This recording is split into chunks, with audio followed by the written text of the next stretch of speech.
नमस्कार साथियों, आप सभी का बहुत बहुत स्वागत है मेरे YouTube चैनल शिक्षा जगत पर। जी हाँ साथियों, आज हम यहाँ पे बात करने वाले हैं एक नए आदेश की, जो कि आप देख पा रहे हैं पीएम श्री योजना अंतर्गत जो प्री प्राइमरी क्लासेज हैं उनमें सहायिका की भर्ती होने जा रही है। तो इस संबंध में यह बेहद महत्वपूर्ण आदेश है लोक शिक्षण संचालनालय DPI का। तो आपको मालूम है कि DPI के द्वारा एक आदेश जारी किया गया था, जिसमें कि जितने भी पीएम श्री विद्यालय हैं वहाँ पर प्री प्राइमरी क्लास में सहायिका की भर्ती के लिए विज्ञापन जारी किया गया था। तो आइए इस पत्र का अध्ययन करते हैं। सबसे पहले आप इसका विषय देखेंगे। विषय है पीएम श्री योजना अंतर्गत जो प्री प्राइमरी कक्षा हैं इनके लिए आउटसोर्स से महिला सहायिका के पंजीयन और उनकी उपस्थिति के संबंध में है आदेश जारी किया गया है। देखेंगे आप, तो सबसे पहले यहाँ से 23 सितंबर को भी है आदेश जारी किया गया था। चलिए आप देखते हैं। विषय के अंतर्गत संदर्भित पत्र के अनुसार पीएम श्री विद्यालय में प्री प्राइमरी कक्षाओं हेतु आउटसोर्स से महिला सहायिका की व्यवस्था की या तो इस सेडमेप से या फिर शाला प्रबंधन समिति SMDC के द्वारा किए जाने के निर्देश दिए गए थे। इस निर्देशों के पालन में महिला सहायिका की जो चयन की कार्रवाई है वो 30 सितंबर तक पूरी की जानी थी। कब तक की जानी थी? 30 सितंबर तक। इसके बाद क्या करना था कि 1 अक्टूबर से 1/10 से जो भी चयनित सहायिका है उनका पंजीयन और उनकी ज्वाइनिंग एजुकेशन पोर्टल 3.0 पर संबंधित विद्यालय के द्वारा किया जाना है, जिसकी प्रक्रिया इस पत्र के साथ संलग्न है। तो देखेंगे, आप लोग समझ गए होंगे कि 30 सितंबर तक ये चयन की प्रक्रिया पूरी करनी थी। 1 अक्टूबर से इनको ज्वाइन करवाना था।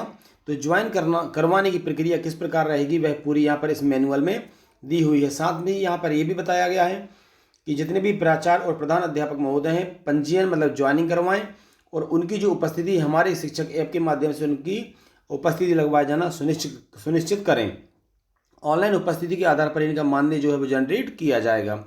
आगे देखेंगे कि इनकी उपस्थिति किस तरीके से की जाएगी। तो आप सभी जानते हैं सबसे पहले क्या करना है, जो DPI के आदेश हैं उनके अनुसार इसकी पूरी प्रक्रिया होना। इसका यूज़र मैनुअल देखते हैं हम लोग। चलिए, तो सबसे पहले क्या करना है, एजुकेशन पोर्टल 3.0 पर जाना है। आप जानते हैं यहाँ से क्या करेंगे, इनका लॉगिन ID पासवर्ड डालकर कैप्चा डालकर इसमें अंदर जाएंगे। किसका डालना है देखेंगे। एजुकेशन पोर्टल में लॉगिन करने के लिए सबसे पहले संबंधित विद्यालय जो होता है उसका यूज़र नेम और पासवर्ड डालकर लॉगिन करेंगे। तो विद्यालय की जो ID है, आपको ध्यान रखना है स्कूल की ID से इसको लॉगिन किया जाना है और ये पूरी प्रक्रिया प्राचार्य महोदय को करना है। तो जब क्या करेंगे, इसमें लॉगिन ID पर जाएंगे आप, तो फिर देखेंगे होम पर जाने के बाद आपको आउटसोर्स एम्प्लॉय पे जाना है। ये पूरे यहाँ पर दिए हुए हैं। इसके बाद क्या करना है, आउटसोर्स एम्प्लॉय रजिस्ट्रेशन करना है। एम्प्लॉय का रजिस्ट्रेशन करने के बाद कौन कौन सी प्रक्रियाएं होंगी देखेंगे। तो सबसे पहले आप यहाँ पर देख रहे हैं कि देखिए यहाँ से क्या होगा कि इस तरीके से ये आपका डैशबोर्ड आएगा। तो होम पे जाएंगे, आउटसोर्स आपको एम्प्लॉय मिलेगा। आउटसोर्स एम्प्लॉय का रजिस्ट्रेशन यहाँ से करना है। रिपोर्ट एम्प्लॉय रजिस्ट्रेशन की रिपोर्ट के बाद क्या क्या प्रक्रिया होने वाली है देखते हैं। तो सबसे पहले आप इसमें लॉगिन करके होम पेज पे जाएंगे। होम पेज पर जाने के बाद यहाँ पर आप देख पा रहे हैं, यहाँ है ऐड आउटसोर्स एम्प्लॉय रजिस्ट्रेशन। यहाँ से आप क्या करेंगे, उनका रजिस्ट्रेशन करेंगे। क्लियर हुआ आपका। तो यहाँ से आप जैसे ही रजिस्ट्रेशन करेंगे इस पर आपको क्लिक करना है। क्लिक करने के बाद इस तरीके से ये पूरा ओपन हो जाएगा।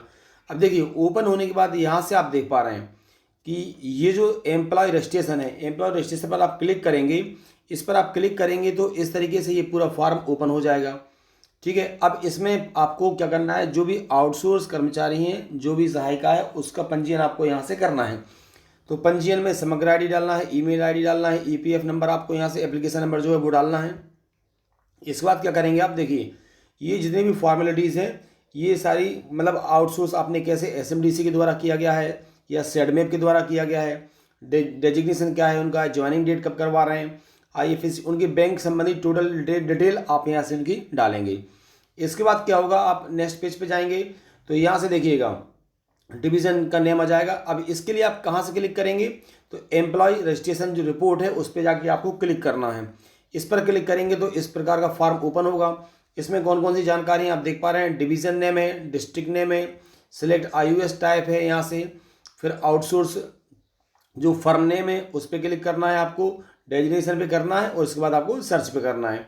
क्लियर, जब आप इस पे करेंगे तो इस प्रकार की जो लिस्ट आप देख पा रहे हैं, ये जो लिस्ट है यहाँ से आपकी लिस्ट ओपन हो जाएगी। ओके, चलिए अब इसके बाद आपको क्या करना है देखेंगे। आप लोग एक बार इसको देख लीजिए आप थोड़ा सा ध्यान से। यहाँ से जब ये पूरी प्रक्रिया हो जाएगी तो उपरोक्त आउटसोर्स जो एम्प्लॉय है इनके पंजीयन हो जाएगा। पंजीयन के बाद संबंधित का जो यूनिक आईडी है, पासवर्ड है, वो जनरेट हो सकेंगे।